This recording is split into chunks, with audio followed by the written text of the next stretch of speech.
কুরআন কারীমে মহান রব্বুল আলামিন বলেন যে ইন্নাদ-দীনা ইনদাল্লাহিল ইসলাম। আল্লাহ পাকের নিকট একমাত্র পছন্দনীয়, একমাত্র মনোনীত দ্বীন হলো ইসলাম।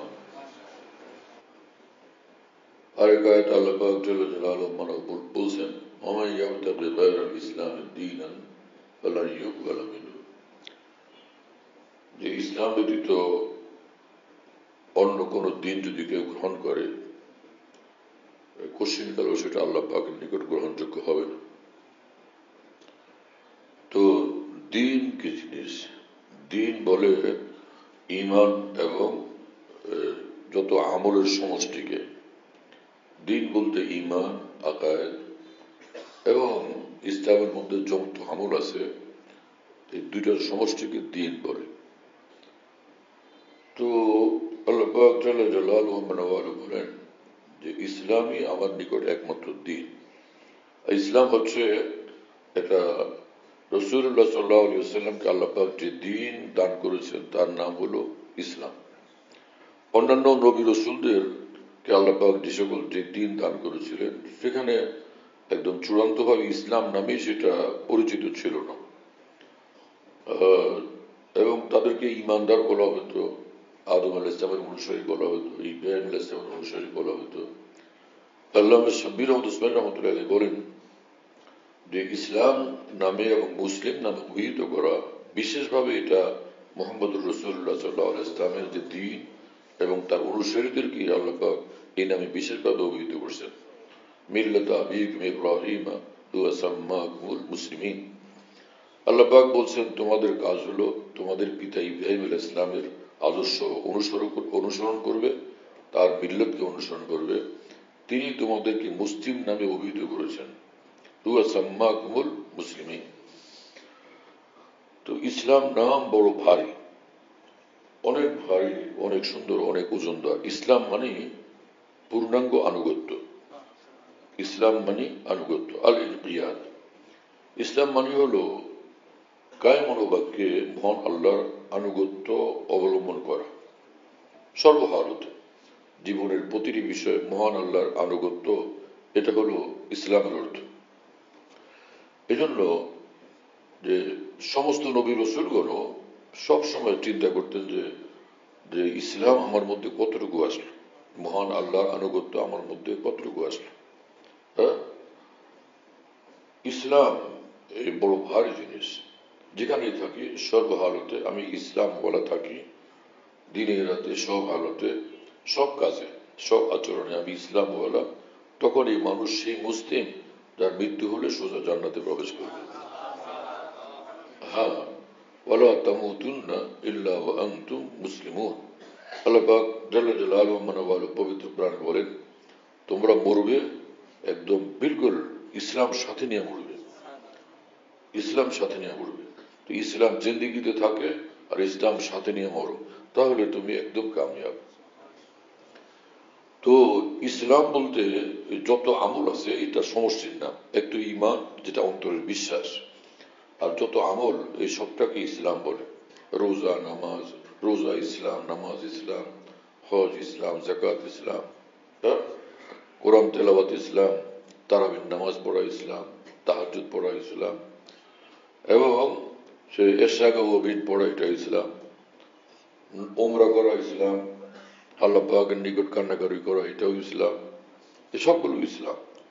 ঈমান হলো অন্তরের বিশ্বাস, আর সেই ঈমান এর সূত্রে ঈমান থেকে যত আমলে জীবন উৎসাহিত হয় এর নাম হচ্ছে ইসলাম। এখন বিষয়টা পরিষ্কার হলো। তা আল্লাহ পাক জাল্লা জালালুহু যে বললেন আল ইয়াউমা আকমালতু লাকুম দীনাকুম, আজকে তোমাদের দ্বীনকে আমি পূর্ণাঙ্গ করে দিলাম, একদম পূর্ণাঙ্গ করে দিলাম। রাসূল আকরাম সাল্লাল্লাহু আলাইহি ওয়াসাল্লামের উপরে গারে হেরাতে, হেরা পর্বতের গুহায় অবস্থানকালীন যে রাসূল পাক সাল্লাল্লাহু তাআলা আলাইহি ওয়াসাল্লামের উপর প্রথম ওহী নাজিল হলো, সেই থেকে নিয়ে জীবনভর রাসূলুল্লাহ সাল্লাল্লাহু আলাইহি ওয়াসাল্লামের উপর বিভিন্ন সময় আল্লাহর তরফ থেকে ওহী আসতে থাকছে। এক একবার ওহী আসতো ইসলাম নিয়ে, ওহী আসতো দ্বীন নিয়ে, ওহী আসতো। এই পুরো জীবনে রাসূল করিম সাল্লাল্লাহু আলাইহি ওয়াসাল্লামের উপর যে ওহী আসছে ইমানের পরে আর যা কিছু সবটুকু ইসলাম নিয়ে আসমান থেকে ওহি আসতো। হ্যাঁ, ইমানের পরে শুধু ইসলাম নিয়ে মহান আল্লাহর নিকট থেকে ওহি আসতে থাকছে। এই তো 23 বছর পর্যন্ত ইসলাম নাজিল হয়ে থাকছে রসুল আকরম সাল্লাল্লাহু আলাইহি ওয়াসাল্লামের উপরে। দ্বীন ইসলাম 23 বছর পর্যন্ত রাসূলুল্লাহ সাল্লাল্লাহু আলাইহি ওয়াসাল্লামের উপর নাজিল হতে থাকছে। 23 বছর পর্যন্ত যে নাজিল হওয়া দ্বীন, এই পুরোটার নাম হচ্ছে দ্বীন। এটা তখন তো মক্কা শরীফে যখন ছিলেন 13 বছর, সেখানে কোনো ইসলামী হুকুমত ছিল? রাসূলুল্লাহ সাল্লাল্লাহু আলাইহি ওয়াসাল্লামের ওখানে কি ইসলামী হুকুমত ছিল? ছিল না। ওখানে তো গোপন থেকে পালায় পলায় তো দীর্ঘদিন পর্যন্ত, আত্মগোপনে থেকে বহুদিন পর্যন্ত দিন প্রচার করতে হয়েছে। তো মদিনা মুনাওয়ারাতে আসার পর ধীরে ধীরে ধীরে ধীরে শক্তি অর্জন হয়েছে, তো ইসলামী হুকুমত সেখানে প্রতিষ্ঠিত হয়েছে। মক্কার 13 বছরের জীবনে তো ছিল না। আর মদিনাতে আসার সাথে সাথেই ইসলামী হুকুমত প্রতিষ্ঠিত হওয়ার পরিবেশ ছিল না। তো মদিনাতে রাসূলুল্লাহ সাল্লাল্লাহু আলাইহি ওয়াসাল্লাম যে 13 বছর ছিলেন, সেটাকে দিন সহ ছিলেন না দিন ছাড়া ছিলেন? দিন সহই ছিলেন। তাহলে আল্লাহ পাকের দিন কায়েম করার মানে কি হলো তাহলে? যে 13 বছরকে বাদ দিয়া আল্লাহ পাকের দিন কায়েম করা। তো সেই 13 বছরে কি ছিল? নামাজ ছিল, উযু ছিল, কোরআন পাকের তেলাওয়াত ছিল, আরো হাজারো আমল ছিল। ইসলামের মধ্যে যে আমলগুলো, ইসলামের বেশ কম আছে। ইসলামের এক এক আমল আরেক আমলের থেকে পৃথক। যেমন নামাজ সবচেয়ে মর্যাদাপূর্ণ আমল, সবচেয়ে উচ্চ মর্তবাওয়ালা। হজ, যাকাত, রমজানের রোজা, এগুলো হলো সমস্ত আমলের ভিতরে সবচেয়ে বেশি উচ্চ মানের, সবচেয়ে বেশি ফজিলতওয়ালা। আর অন্যান্য যত আমল আছে সেগুলো ইসলামের অন্তর্ভুক্ত, সেগুলোর আলাদা আলাদা ফজিলতও বিভিন্ন হাদিসের ভিতরে বর্ণিত হয়েছে। তো একজন মুসলমানের কাজ হলো ইসলামী জিন্দেগি বানা, ফরজ দ্বারা, ফরজ আমল দ্বারা, ওয়াজিব আমল দ্বারা, সুন্নতের আমল দ্বারা, মুস্তাহাব আমল দ্বারা, নফল আমল দ্বারা ইসলামী জিন্দেগি বানানো। কিন্তু যদি সে কিছু আর না পারলো, অন্তত ফরজ ওয়াজিব এর আমলগুলো তার মধ্যে আছে।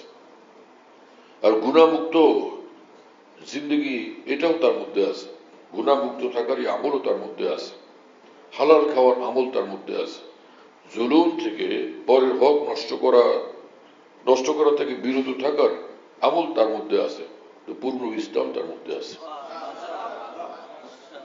এরপরে যদি সে আরো সুন্দর আমল করতে থাকে, তার মর্যাদা আরো বাড়তে থাকবে, আরো বেশি তার মর্যাদা বাড়তে থাকবে। তো তোমরা মরবে না একদম ইসলাম বলা না হয়ে। সেই ইসলাম কি জিনিস? সেই ইসলাম হলো একদম ফরজ আমল, ওয়াজিব আমল, গুনাহ থেকে বিরত থাকার আমল, হালাল খাওয়ার আমল, হ্যাঁ, মানুষের উপরে জুলুম অত্যাচার করা, মানুষের হক নষ্ট করা থেকে বিরত থাকার আমল। এই ইসলাম নিয়ে মরতে বলছেন মহান রব্বুল আলামিন। আর যদি সে এশরাক পড়ে নাই, আওয়াবিন পড়ে নাই, তাহাজ্জুদ পড়ে নাই, নফল হজ নফল উমরা করে নাই, সেটাও ইসলাম ছিল। কিন্তু সেই ইসলাম ছাড়া মৃত্যু হলে আল্লাহ পাক তাকে কোনো জিজ্ঞাসাবাদ করবেন না, এর জন্য কোনো শাস্তি হবে না। হ্যাঁ, সেই ইসলাম নিয়েও যদি সে নিজের দুনিয়া থেকে যাইতে পারে, আরো বেশি সে পুরস্কার লাভ করবে, আরো বেশি মর্যাদার অধিকারী সে হবে। কথা বুঝতেছেন প্রিয় বন্ধুরা? তো রাসূল করিম সাল্লাল্লাহু আলাইহি ওয়াসাল্লাম নিজের 23 বছর জিন্দেগি যা দিয়ে গেছে, সবটাই ইসলাম, সবটাই দ্বীন, সবটাই হচ্ছে দ্বীন। কোরআনে পাকে যেখানে রব্বুল আলামিন বলেন যে দ্বীন আমি দ্বীন দান করলাম তোমাদেরকে, কামিল দ্বীন দান করলাম। এই দ্বীন মানে ওই দ্বীন না যে দ্বীনের নামাজ নাই, যে দ্বীনের মধ্যে রোজা নাই, যে দ্বীনের মধ্যে হজ নাই, যে দ্বীনের মধ্যে যাকাত নাই, যে দ্বীনের মধ্যে হালাল খাওয়া নাই, যে দ্বীনের মধ্যে এক মুঠ পরিমাণ দাড়ি রাখা নাই, হ্যাঁ না? এই দিন মানে ওই দিন না যে দিনের মধ্যে ধোকা দেওয়ার সুযোগ আছে, মিথ্যা বলার সুযোগ আছে, হ্যাঁ না, হারাম খাওয়ার সুযোগ আছে। এই দিন সেই দিন না। দিন হলো সবকিছুর ক্ষেত্রে, সর্বক্ষেত্রে মহান আল্লাহর সন্তুষ্টিওয়ালা যে নির্ধারিত পথ, সেটাকে অনুসরণ করা, সেটাকে অবলম্বন করা। এবং কোরআনে পাকে আল্লাহ পাক জাল্লা জালালুহু বলছেন, হুয়াল্লাযী আরসালা রাসূলাহু বিল হুদা ওয়া দীনিল হক। আল্লাহ পাক তার রাসূলকে হেদায়েত এবং দ্বীনে হক ও দীনুল হক, দ্বীনে হক দিয়া তিনি পাঠাইছেন রসুলকে, লিইয়ুযহিরাহু আলা দ্বীনি কুল্লি, অন্যান্য সব দ্বীনের উপর যাতে এই দ্বীন ইসলামকে তিনি বিজয়ী বানায় দেন, বিজয়ী করে প্রতিষ্ঠিত করেন। সব দ্বীনের উপর ইসলামকে তিনি বিজয়ী করে দেখান। রাসূলুল্লাহ সাল্লাল্লাহু আলাইহি ওয়াসাল্লামের উপর যে হুকুম ছিল সব দ্বীনের উপরে দ্বীন ইসলামকে বিজয়ী বানানো, এটার উপর কি আল্লাহ রাসূল আমল করেন নাই? কিসের মাধ্যমে সেই আমলগুলো সেই দ্বীনকে বিজয়ী বানাইছেন? পুরো ইসলামের সব আমলের দ্বারা। এই যে নামাজ মুসলমান পড়ে, এই নামাজ পৃথিবীতে আর কারো কাছে নেই। এভাবে আল্লাহ পাকের দ্বীন বিজয়ী হয়েছে। রোজা রাখে, এই রোজার আমল তো পৃথিবীতে আর কারো কাছে এইভাবে নাই। রোজা রাখে মুসলমান, দ্বীন বিজয়ী হয়। হ্যাঁ, এবং কোটি কোটি টাকা দিলে মুসলমানকে মিথ্যা বলানো যায় না, কোটি কোটি টাকা দিলে সে মুসলমানকে হারামে লিপ্ত করা যায় না। তো বোঝা গেল তার মধ্যে দ্বীন বিজয়ী হয়ে আছে। এটা হলো দ্বীনকে বিজয়ী করা। আর সেই সাথে যে পারিবারিক জীবনে, সামাজিক জীবনে, অর্থনৈতিক জীবনে, অনুরূপভাবে রাষ্ট্রীয় জীবনও দ্বীন ইসলামের আহকামকে প্রতিষ্ঠিত করা, সেটাও ইসলামের দাবি। একজন মুসলমান সেটাও করবে। মুসলমান কেন চাইবে এই কথা যে নমরুদের হুকুমত থাকুক? আমাদের হুকুমত হবে নমরুদের হুকুমত, এটা কি মুসলমান চাইতে পারে? আমাদের হুকুমত থাকুক ফেরাউনি হুকুমত, এটা কি মুসলমান চাইবে? আমাদের হুকুমত থাকুক আবু লাহাবের হুকুমত, আবু জাহালের হুকুমত, এটা কি মুসলমান চাইবে? তাহলে হুকুমত মানে রাষ্ট্রীয় ব্যবস্থাপনা, রাষ্ট্রীয় ব্যবস্থা, সেক্ষেত্রেও যেন আল্লাহর দ্বীন থাকে। তো সেটা পুরো দ্বীনের একটা অংশ, পুরো দ্বীনের একটা অংশ। নামাজ দ্বীনের একটা বিভাগ, রোজা দ্বীনের একটা বিভাগ, হ্যাঁ, হজ দ্বীনের একটা বিভাগ, যাকাত দ্বীনের একটা বিভাগ।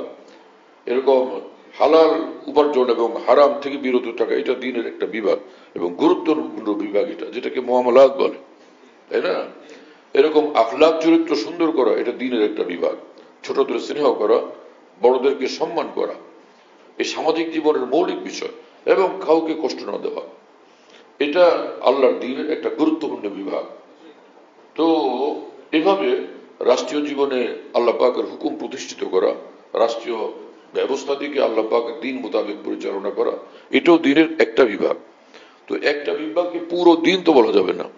একামতে দ্বীন কায়েম করার অর্থ শুধু রাষ্ট্রীয়ভাবে দ্বীন প্রতিষ্ঠা করা, দ্বীনের বিধান প্রতিষ্ঠা করা, এই অর্থ করলে তো সঠিক অর্থ হবে।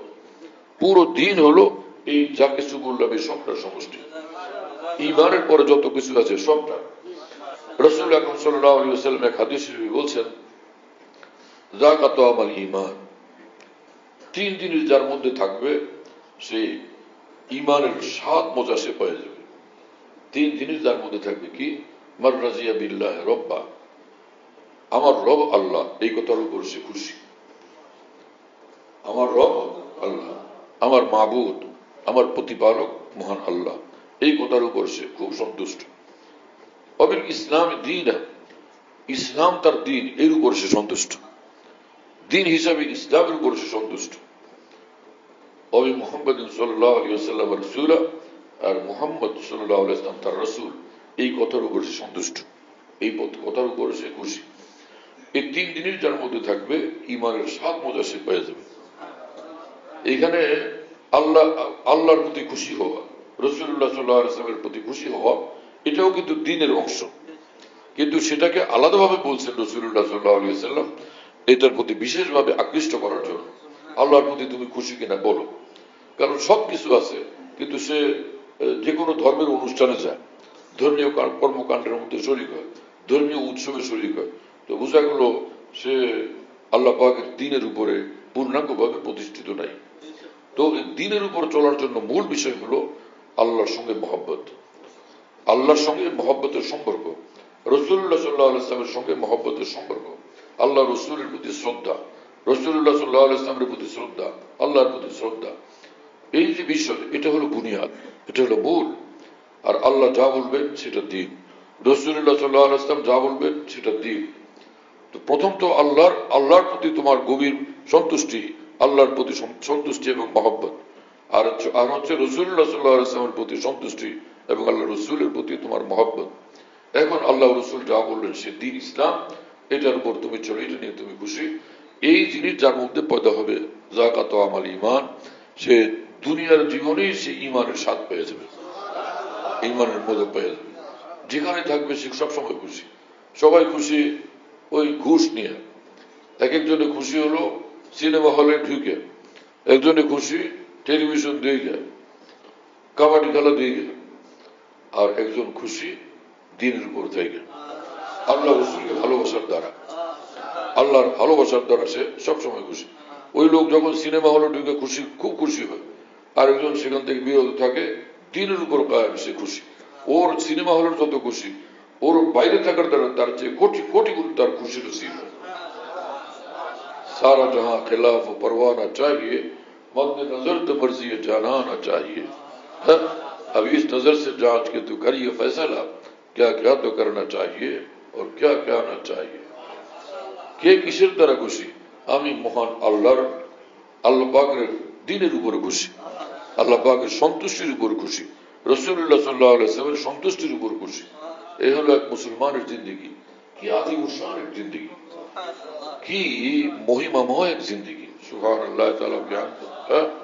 ওদের নজর দুনিয়ার উপরে, আর ঈমান ওয়ালার নজর, ইসলাম ওয়ালার নজর শুধু আল্লাহর উপরে, রাসূলুল্লাহ সাল্লাল্লাহু আলাইহি ওয়াসাল্লামের উপরে। এই হলো ইসলাম। আল্লাহ তাআলা আমাদেরকে এই বুঝ দেন এবং কবুল করেন। সুবহানাল্লাহ তাআলা জ্ঞান। কি আযীম শান এক দ্বীন ইসলাম, কি আযীম শান এক দ্বীন।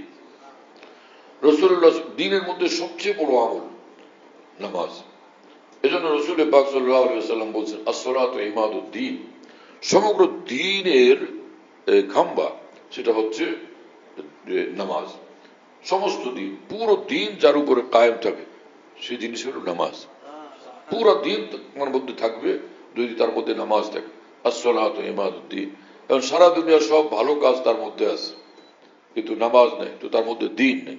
রাসূল পাক সাল্লাল্লাহু আলাইহি ওয়াসাল্লাম বলেন, মান আকামা আস-সালাতা ফাকাদ আকামা আদ-দ্বীন, যে ব্যক্তি নামাজ কায়েম করলো আল্লাহ পাকের দ্বীন কায়েম করলো, আকিমুদ্দীনের উপর সে আমল করলো। তার মানে দ্বীনের সবচেয়ে বড় যে জিনিস সেটা তার জীবনে আসলো, সেটাকে নিজের জিন্দেগির মধ্যে সে কায়েম করলো। ওমান তারাকা আস-সালাতা ফাকাদ হাদামা আদ-দ্বীন, আর যে ব্যক্তি নামাজ পরিত্যাগ করে সে আল্লাহ পাকের দ্বীনকে ধ্বংস করে দেয়। আল্লাহ আমাদেরকে এবং সকল মুসলমানকে, আমাদের সন্তানাদিকে, আত্মীয় স্বজন, বন্ধু বান্ধব সকলকে নামাজি বানান, পাক্কা নামাজি বানায় দেন, পাক্কা দিনদার বানায় দেন, পাক্কা নামাজি বানায় দেন। নামাজি বানায় দেন এটা বললে মানুষ বুঝে, যে খুব পাক্কা সালাতওয়ালা বানায় দেন এটা বললে কে বুঝবে? হ্যাঁ, হাকিমুল উম্মত মাওলানা আশরাফ আলী থানভী রাহমাতুল্লাহ আলাইহি বলেন, আল্লাহ পাক হুকুম করছেন পবিত্র কোরআনে যে আমি জান নাজিল করলাম পুরো দিন লোকদের কাছে পৌঁছাও। তো পৃথিবীর সব মানুষ তো আরবি ভাষার মানুষ না, অন্যান্য ভাষার মানুষ আছে। তার কাছে যখন আল্লাহর দ্বীন পেশ করা হবে, আরবিতে পেশ করলে সে বুঝবে, তখন তো সেটাকে ওই ভাষায় অনুবাদ করে পেশ করতে হবে। হযরত থানভী বলেন এতে প্রমাণিত হয় যে আল্লাহ পাকের দ্বীনের অনুবাদ করা এটাও ওয়াজিব। বিভিন্ন ভাষা আল্লাহ পাকের দ্বীনের অনুবাদ করা এটাও ওয়াজিব। আর না হলে সে দ্বীন পৌঁছাবে কিভাবে? ওই মানুষকে চীনের ভাষায়, চায়না ভাষায় বোঝানো লাগবে, হ্যাঁ, জার্মানির ভাষায় বোঝানো লাগবে, জাপানি ভাষায় বোঝানো লাগবে, হিন্দি ভাষায় বোঝানো লাগবে, ইংরেজি ভাষায় বোঝানো লাগবে, বাংলা ভাষায় যেমন বোঝানো লাগবে। কি কথা বুঝেন নাই? তাহলে এই যে কিছু লোক বলে যে সালাত কায়েম করেন, সালাত, সালাত কি? এই দেশে তো ভারত উপমহাদেশে সব মুসলমানরা নামাজ জানে, আর সালাত আরবি শব্দ কোরআনে আছে, হাদিসে আছে, বিলকুল ঠিক আছে। কিন্তু আমরা যেটা বুঝতে পারি সেটা হলো নামাজ। নামাজ বললে কি এই যে কোরআন হাদিসে যে সালাত কায়েম করতে বলছে, নামাজ বলে এটার বাইরের কোনো কিছু বুঝে আসে? যে সকল মানুষরা সালাত সালাত বলে চিৎকার দেন আর আলেম ওলামারা এটা বলেন না, সেজন্য মনে করে তারা এখনো দিন বুঝার ক্ষেত্রে পিছনে আছে। না, তুমি নিজে দিন বুঝার ক্ষেত্রে পিছনে আছে। দিন সম্পর্কে দিনের সহি বুঝ জ্ঞান তোমার মধ্যে নাই। এক জমানে খোদা হাফেজ ছিল, পরে আল্লাহ হাফেজ চালু করছে। আল্লাহ হাফেজ সুন্দর কথা, কিন্তু খোদা হাফেজটা ভুল না। কারণ যিনি আল্লাহ তিনিই খোদা, যিনি আল্লাহ তিনি। যে লোক আল্লাহ আল্লাহ হাফেজ বলে, যে লোক আরেকজনে খোদা হাফেজ বলে, আল্লাহ হাফেজ ওই আর যে আল্লাহর কথা, খোদা হাফেজ একই আল্লাহর জন্য। দুইটাকে পৃথক মনে করে, এটা ভুল ধারণা। খোদা এটা ফার্সি শব্দ মনে করছে এটা ইসলামের মধ্যে নাই। তো ইসলামের তো বেশুমার আমল আছে, যেমন আকমাল তু, কোরআন শরীফে আল্লাহ বলছেন আমি আকমাল, তারা আমি আপনাদের তর্জমা কি বলবো? আমি আকমাল তো করলাম, কেউ বুঝবে? আর আকমাল তো মানে পূর্ণাঙ্গ করলাম, এখন তো বুঝে। এটার অনুবাদ তো করতে হলো, অনুবাদ ছাড়া তো বুঝবে না মানুষ। যে বিষয়গুলো মানুষ অনুবাদ না করলে বুঝবে না, সেটাকে তার ভাষায় অনুবাদ করে বোঝানো কর্তব্য। হ্যাঁ, ইসলামের যারা প্রচারক তাদের দায়িত্ব তারা সেই ভাষায় বুঝিয়ে দেবে। এজন্য সে এগুলোকে আবার ইসলামী একদমই আরবি ভাষায় বলতে হবে, এটা কোনো জরুরি নেই।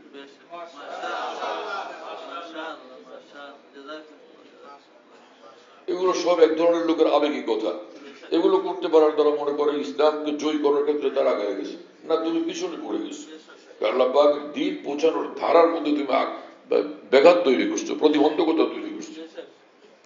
হ্যাঁ, সুবহানাল্লাহ তাআলা বিহামদি। রাসূল আকরাম সাল্লাল্লাহু আলাইহি ওয়াসাল্লাম বলেছেন, লা ঈমানা লিমান লা আমানাতা লাহ। যার মধ্যে আমানতদারি নেই তার মধ্যে ঈমান নেই। তার মানে ঈমান যার মধ্যে থাকবে তার মধ্যে আমানতদারি থাকতেই হবে। আমানতদারির ঘাটতি এটা ঈমানের হক পূরণের ঘাটতি, ঈমানের দায়িত্ব পালনের ঘাটতি এবং কঠিন ঘাটতি। এতটা ঘাটতি যে ঈমানের ক্ষেত্রে যেন ঈমান হারা হওয়ার অবস্থা প্রায়। সেজন্য রাসূল করিম সাল্লাল্লাহু আলাইহি ওয়াসাল্লাম সেটাকে এই ভাষায় বলছেন, লা ঈমান লিমান লা আমানাতা লাহ। এটা হালকা চালু করো, ওয়ালা দীনা লিমান লা আহদা লাহ।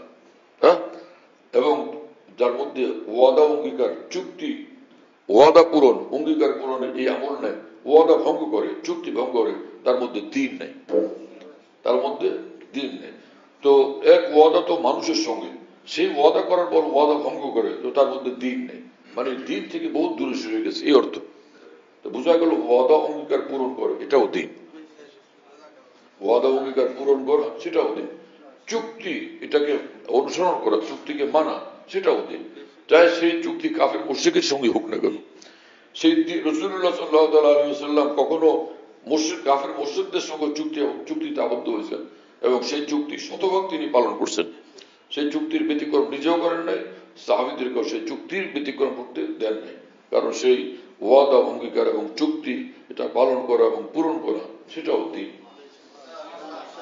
তাহলে মুশরিকদের সঙ্গে করা ওয়াদা অঙ্গীকার পূরণ, চুক্তি পূরণ, সেই ওয়াদা পূরণও যদি শরীয়তের দৃষ্টিতে ফরজ হয়, তাহলে আল্লাহর সঙ্গে যে ওয়াদা সেটা পূরণ করা কতটা জরুরি। রাসূলুল্লাহ সাল্লাল্লাহু আলাইহি ওয়াসাল্লামের সঙ্গে যে ওয়াদা সেটা পূরণ করা কতটা জরুরি। তো কোরআন শরীফে আল্লাহ পাক জাল্লা জালালুহু বলেন যে আমি তোমাদেরকে জিজ্ঞেস করছিলাম আলাস্তু বিরাব্বিকুম। সব রূহদেরকে একত্রিত করে আল্লাহ পাক বলছিলেন আমাদের সকলকে, তো আমি কি তোমাদের রব না, আমি তোমাদের মাবুদ না, আমি তোমাদের প্রতিপালক না? সকলেই তখন সমস্যারে বলছিল যে নিশ্চয় আপনি আমাদের রব। হ্যাঁ, সকলে বলছিল বলা, মানে যে কেন আপনি আমাদের রব না, মানে অত্যন্ত জোরদার ভাবে শক্তিশালী ভাবে আমরা সেখানে স্বীকার করলাম যে এবং ওয়াদা করলাম যে আপনি আমাদের রব, তার মানে আপনার পছন্দ মোতাবেক আমরা চলবো, এটা অঙ্গীকার করলাম। আপনার কথা মোতাবেক চলবো, আপনার সিদ্ধান্ত মোতাবেক চলবো, আপনার পছন্দ মোতাবেক চলবো, অঙ্গীকার হয়ে গেছে। তা আমাদের সমগ্র জীবনে সে অঙ্গীকার বাস্তবায়ন করা আমাদের উপর ফরজ, সমস্ত জীবনে সে অঙ্গীকার বাস্তবায়ন আমাদের উপর ফরজ। এজন্য ভারতের মহান বুজুর্গ আরিফুল হিন্দ খাজা আজুর হাসান মরজুর রহমতুল্লাহ আলী বলেন, दिल अजल से था कोई आज का शायद आई है, थी जो एक चोट पुरानी वो उबर आई है। আমার অন্তর যে মাওলার দেওয়ানা, এটা নতুন কথা না। সেই আলাস্তু বিরব্বিকুম আল্লাহ পাক যেদিন বলছিলেন সামনাসামনি, তখন থেকেই এই দিল তার দেওয়ানা, তখন থেকে আমি তার দেওয়ানা, তখন থেকে আমি মাওলার দেওয়ানা হয়ে গেছি। হ্যাঁ, যে পরম সুন্দরকে যে দেখে আর কোনো দিকে না তাকে সেদিকেই তাকায়। একদিকে 10 লাখ মন গোবর আছে, আর একদিকে একটা গোলাপ ফুল আছে, মানুষ কোন দিকে তাকাবে? 10 লক্ষ টন গোবরের দিকে না গোলাপের দিকে তাকাবে? গোলাপের দিকেই তাকাবে। তো গোলাপের মধ্যে একটুখানি আল্লাহ পাকের সৌন্দর্যের চিটা লাগছে, ও এত সুন্দর। চাঁদের মধ্যে একটুখানি আল্লাহ পাকের সৌন্দর্যের চিটা লাগছে, সেই চাঁদ তাই এত সুন্দর। সমগ্র বসন্তের শরীরে মহান আল্লাহর সৌন্দর্যের একটুখানি চিটা লাগছে, তাই বসন্ত এত সুন্দর। তো মহান আল্লাহ কত সুন্দর। আর সেই সামনাসামনি রব্বুল আলামিনকে আমরা তখন দেখছিলাম, তখন আমাদের কি অবস্থা হয়েছিল? তখন সকলের এক কথা ছিল যে নেই হো কিসি কা তো কিউ হো কিসি কা, উনিকা হুয়া জানা। আমি শুধুই আপনার আর কারণ, আপনার হয়ে থাকবো আর কারো হব না। এটা ছিল তখন আমাদের অঙ্গীকার। সেই অঙ্গীকারকে জীবন জুড়ে মৃত্যু পর্যন্ত আজীবন আবরণ এটা প্রতিফলিত করতে থাকা, বাস্তবায়ন করতে থাকা, সেটা আমাদের কর্তব্য। जोन की खुशी है वो मेरी भी खुशी है, जा दिल तुझे छोड़ा कि जिधर वो है उधर हम।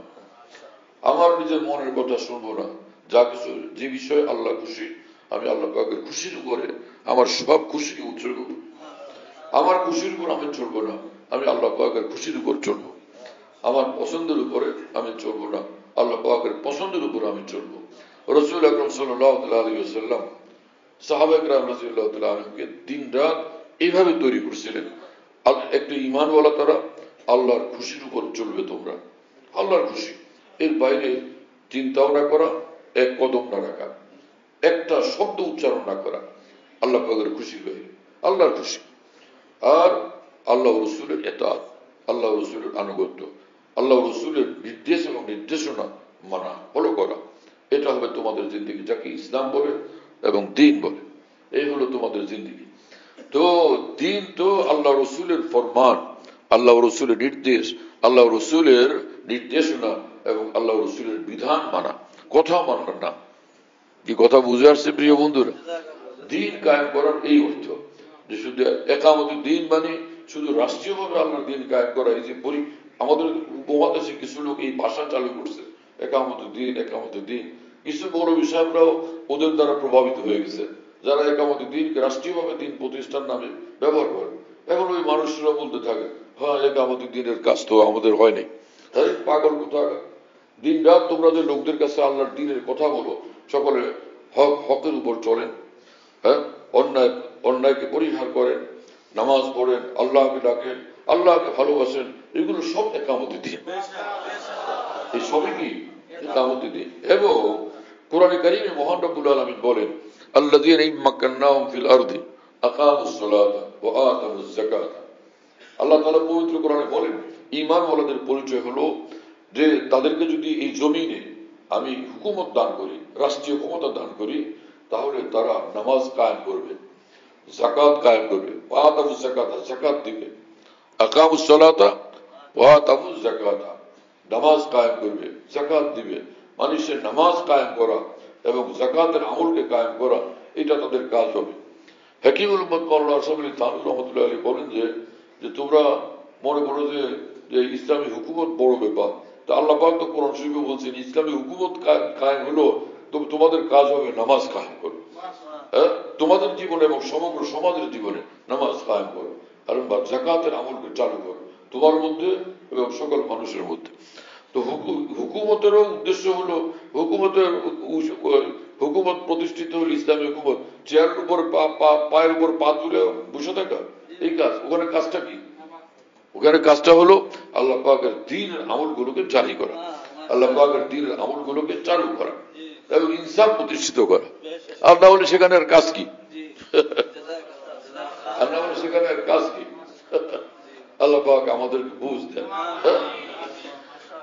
রাসূল আকরাম সাল্লাল্লাহু আলাইহি ওয়াসাল্লাম বলছেন এই কথা যে আল্লাহ আল্লাহ ফি আসহাবি, হ্যাঁ, আল্লাহ আল্লাহ ফি আসহাবি লা তাত্তাখিযুহুম গারাদান মিন বাদি। খবরদার আল্লাহকে ভয় করো, আল্লাহকে ভয় করো আমার সাহাবীদের বিষয়ে, সাহাবীদের ব্যাপারে। আল্লাহকে ভয় করো সাহাবীদের ব্যাপারে। বলুন যে লা তাত্তাখিযুহুম গারাদান মিন বাদি, আমার পরে আমার দুনিয়ার থেকে চলে যাওয়ার পরে তোমরা তাদেরকে সমালোচনার লক্ষ্যবস্তু বানাবে না, সমালোচনার পাত্র বানাবে না। রাসূলুল্লাহ সাল্লাল্লাহু আলাইহি ওয়াসাল্লামের কোন সাহাবীর সমালোচনা করা এই হাদিস পাক দ্বারা নিষিদ্ধ হলো কিনা? ফামান আহাব্বাহুম ফাবিহুব্বি আহাব্বাহুম, সাহাবীদেরকে যারা মহব্বত করে, এটা আমার মহব্বতের প্রমাণ। আমাকে মহব্বত করে কারণেই সে আমার সাহাবীদেরকে মহব্বত করে। ওমান আবগাযাহুম ফাবিবুগযি আবগাযাহুম, আর যারা আমার সাহাবীদের প্রতি বিদ্বেষ পোষণ করে, তো আমার প্রতি বিদ্বেষের কারণে মূলত আমার সাহাবীদের প্রতি বিদ্বেষ পোষণ করে। কত কঠিন কথা! বোঝা গেল সাহাবায়ে কেরামের সঙ্গে যার মহব্বতের সম্পর্ক, শ্রদ্ধার সম্পর্ক, এটা প্রমাণ যে সে রাসূলুল্লাহ সাল্লাল্লাহু আলাইহি ওয়াসাল্লামের ঘনিষ্ঠতা তার মধ্যে আছে, আল্লাহ রসুলের সঙ্গে তার মধ্যে ঘনিষ্ঠতা আছে। হ্যাঁ, আর রসুল সাহাবীদের প্রতি সমালোচনা, তাদের প্রতি তাদের দোষ চর্চা যার মধ্যে থাকবে, বিদ্বেষ পোষণ যাদের মধ্যে থাকবে, চাই কথায় চাই কাজে, তো এটা প্রমাণ যে রসুল্লাহ সাল্লাল্লাহু আলাইহি ওয়াসাল্লাম থেকে দূরে আছে, অনেক দূরে সরে গেছে। আল্লাহ রসুল সাল্লাল্লাহু আলাইহি ওয়াসাল্লামের সঙ্গে সুন্দর সম্পর্ক তার নাই, ঘনিষ্ঠ সম্পর্ক তার নাই, সেখান থেকে সে বিচ্যুত হয়ে গেছে। তো আল্লাহকে মহব্বত করা এটাও দ্বীন কায়েম করা, রাসূলুল্লাহ সাল্লাল্লাহু আলাইহি ওয়াসাল্লামকে মহব্বত করা এটাও দ্বীন কায়েম করা, আল্লাহর মহব্বত মারিফত এটাও ইকামতে দ্বীন, রাসূলুল্লাহ সাল্লাল্লাহু আলাইহি ওয়াসাল্লাম মহব্বত মারিফত এটাও ইকামতে দ্বীন, উলামায়ে দ্বীনকে মহব্বত করা, শ্রদ্ধা করা এটাও ইকামতে দ্বীন। আর সর্বোচ্চ হলো রাসূলুল্লাহ সাল্লাল্লাহু আলাইহি ওয়াসাল্লামের সাহাবায়ে কেরামকে মহব্বত করা, শ্রদ্ধা করা, ভক্তি করা, তাদের দোষ চর্চা না করা, তাদের সমালোচনা না করা, এটাও ইকামতে দ্বীন। এই ইকামতে দ্বীন আমাদের মধ্যে কতটুকু আছে? এটা তো দ্বীনের বুনিয়াদ। কারণ রাসূল পাক সাল্লাল্লাহু আলাইহি ওয়াসাল্লাম থেকে যারা দ্বীনকে গ্রহণ করছেন, সারা বিশ্বের মানুষের কাছে, সমগ্র উম্মতের কাছে পৌঁছে দিয়েছেন, তারা হচ্ছেন সাহাবায়ে কেরাম। সাহাবায়ে কেরাম আল্লাহ রসুলের নিকট থেকে প্রথম দ্বীনের ধারক বাহক, দ্বীনের ধারক বাহক তারা, তাদের মাধ্যমে সমগ্র পৃথিবীতে দ্বীন পৌঁছে গেছে। তাদের প্রতি অবিশ্বাস, অনাস্থা, তার মানে সেটা দ্বীনকে অবিশ্বাস করা এবং দ্বীনের প্রতি অনাস্থার কারণ হয়ে যাবে। দ্বীনের প্রতি অবিশ্বাস, দ্বীনের প্রতি অনাস্থার কারণ হবে। এত জটিল এবং কঠিন বিষয়। অথচ একদল লোক তারা ইসলামকে ভালোবাসেন, আল্লাহ রসুলকে ভালোবাসেন, এই দাবি তো করেন না, কিন্তু রাসূলুল্লাহ সাল্লাল্লাহু আলাইহি ওয়াসাল্লামের সাহাবাদের ব্যাপারে তারা অসাবধান, দায়িত্বহীন, বরং সমালোচনা করতে গিয়ে তৃপ্তিবান। এইরকমও এদের অবস্থা দেখলে যেন অনেকের ক্ষেত্রে মনে হয় নাউজুবিল্লাহ তাআলা মিন যালিক, এটা আমাদের দ্বীন না। যেরকম যে ব্যক্তি নামাজ কায়েম করলো সে দ্বীন কায়েম করলো, অনুরূপ যে আল্লাহ রসুল সাল্লাল্লাহু আলাইহি ওয়াসাল্লামের সাহাবীদের প্রতি মহব্বত করলো, শ্রদ্ধা করলো, সে আল্লাহ পাকের দ্বীন কায়েম করলো। রাসূলুল্লাহ সাল্লাল্লাহু আলাইহি ওয়াসাল্লামের সাহাবীদের প্রতি যে সমালোচনা করলো এবং তাদের দোষ চর্চা করলো, আল্লাহ পাকের দ্বীনের বুনিয়াদকে ধ্বংস করার সে ব্যবস্থা করলো। নাউজুবিল্লাহ তাআলা মিন যালিক।